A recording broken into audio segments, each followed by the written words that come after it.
so much. You're such a good chairperson. General, do you agree that those PKT dockets should have never gone to head office? I do agree. Now understanding and knowing what It didn't really also go to head office. It went to General Sibia. Are we correct? Let's just be frank now. Those dockets didn't go because this way we say SAPS and we say head office and it went to Pretoria. We need to name a person. Those dockets left KZN and they went straight to General Sibia's office where they gathered dust. That's the truth. Am I correct? I wouldn't necessarily agree because they were kept with SVC and that would have been in the same building that he sits as well. Was that in General Sibia's office? No, it was in Brigadier Hopultela's office. General, I need you to answer a few of the following questions. Do you agree that the initial audit was skipped? The initial audit, when you collect dockets, because I've been working with SAPS for many years, and I know that when we ask for dockets to be removed or maybe prioritized, you have a notification. The first step is you have a notification sent to the local police station, the station commander, informing them. Then you have that detective coming, sitting in the boardroom, and there's an official handover, an audit of the dockets before they get taken. Was that skipped? It wasn't skipped. If I may remind Honorable James respectfully that the dockets were not at the station, they were with the PKTT. Yes, with the PKT. And the commander of the unit, Colonel Kumalo, is the one who brought the dockets to head office. And I think when they were here, Colonel Mdluli, Brigadier Hopotata, and the team from the PKTT then did an audit of those dockets before they were handed over.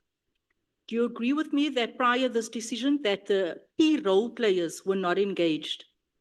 I do agree with you. The actual team, that they were not engaged on the intention of the minister? I don't think they were also listening to Colonel Kumalo's testimony. I don't think there was proper communication to them. I do agree with you. And also the custodian wasn't informed? Exactly. Do you then agree that based on what you've just said, that General Kwanazi was well within his rights to refuse those dockets back?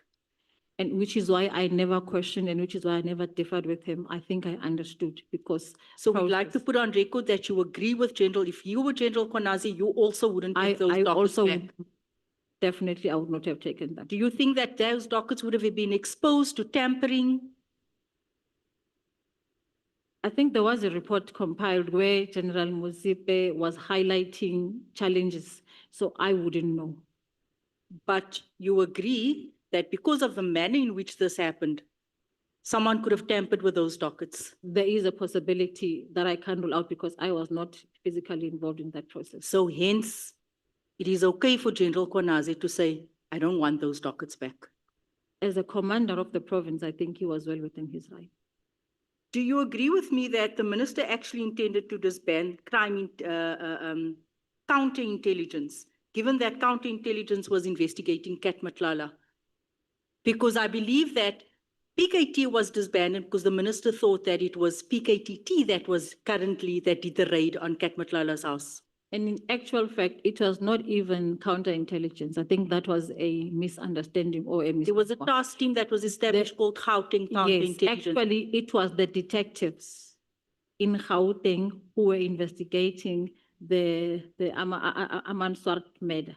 But they, because of the security breach, I think that has been spoken about, including the issue of having been told about the envelopes, then crime intelligence had to be deployed as part of the security of those members and as well as the combat members. So people then thought it's the PKTT. It wasn't the PKTT, it was Gauteng detectives. Even I think as recently as now, again, when we were doing the awards, it was those three detectives actually who received an award. So you agree with me that there's been a continuous assumption that it was PKTT that was after matlala? Yes. And not the detectives that you actually say. Yes. And this is why we basically saw the disbandment of PKTT and not this other task team.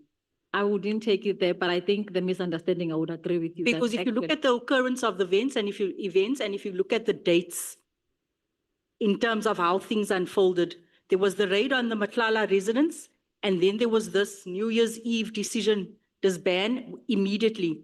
Then you have General Sibia saying to you, you are dragging your feet.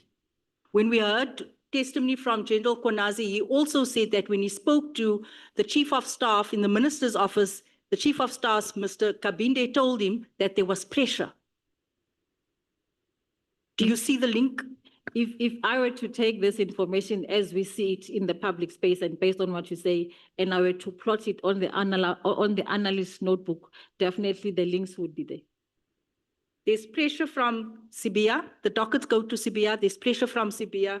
And Kabinde confirms, Mr. General Kwanaze says that he said there was pressure. The minister is also unhappy with the team for dragging their feet. What were the minister's words? I think it was to the SAPS officials in terms of the disbandment. Yeah, he was. In terms of the pace. Yeah, he was dissatisfied with how far we've moved or how we have not moved. So do you think we've been barking up the wrong tree here?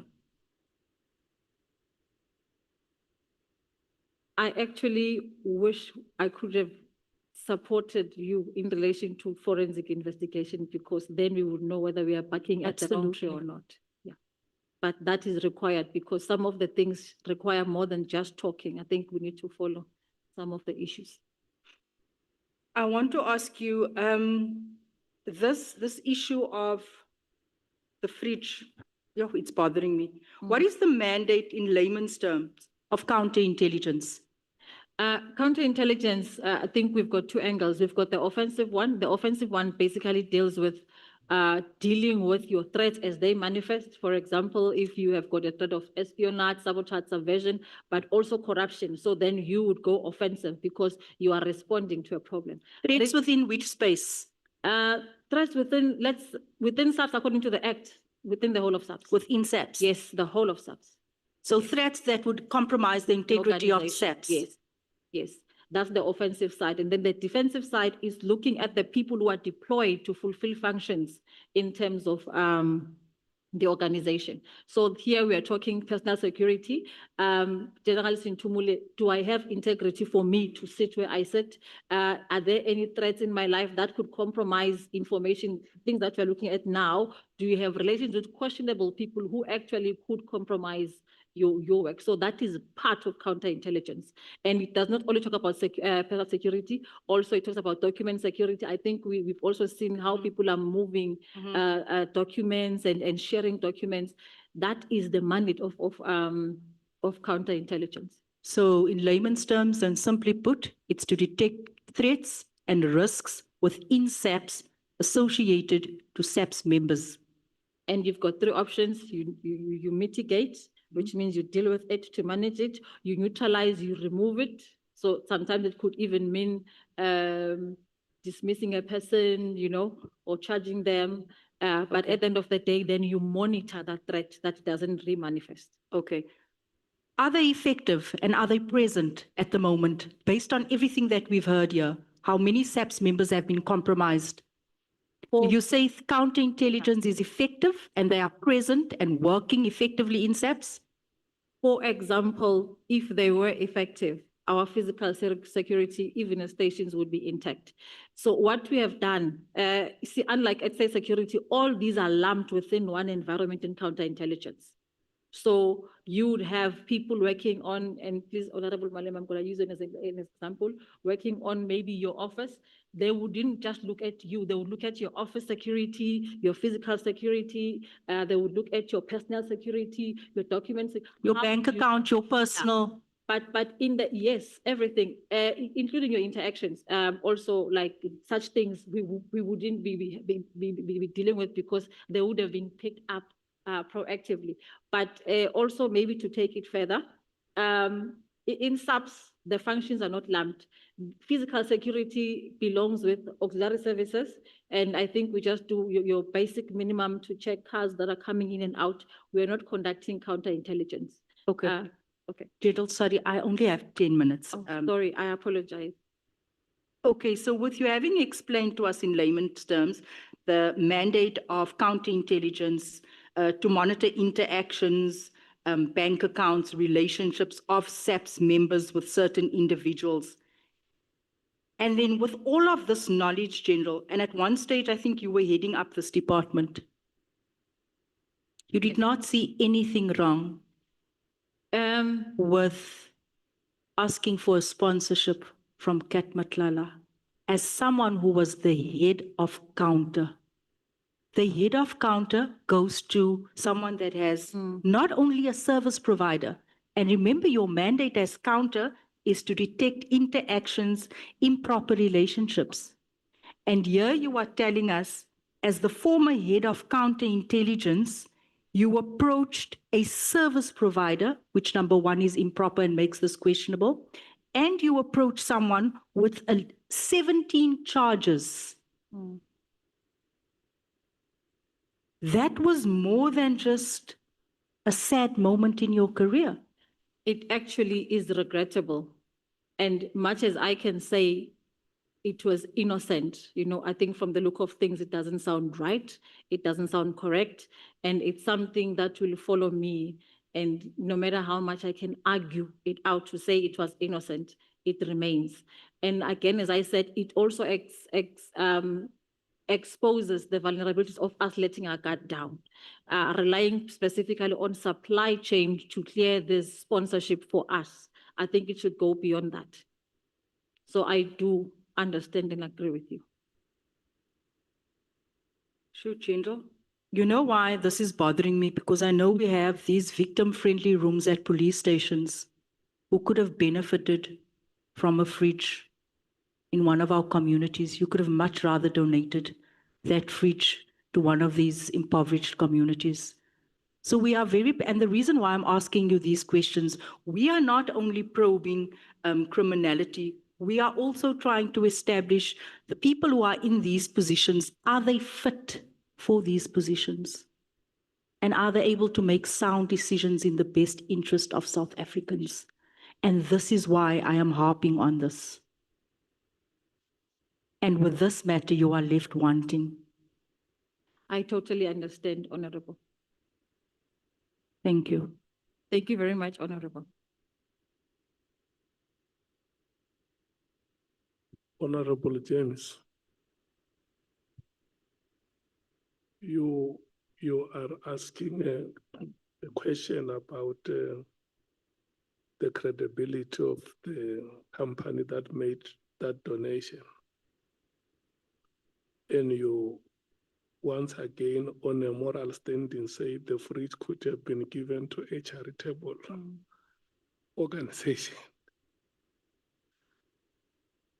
No, Chair, I'm saying we have victim-friendly rooms at SAPS, part of SAPS, not a separate organization.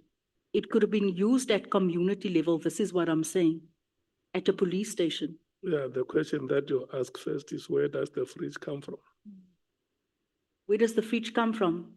The fridge was donated to SAPS, isn't it? By who? By Kat. Okay. And you say it could have been used elsewhere charitably?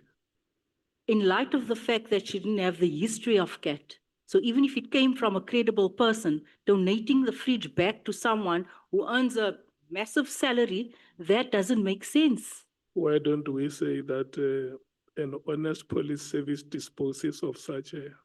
Yes, but that is what I've been trying to paint here, Chair. The fact of the matter is, based on the fact that General was the head of crime intelligence, this should have never happened.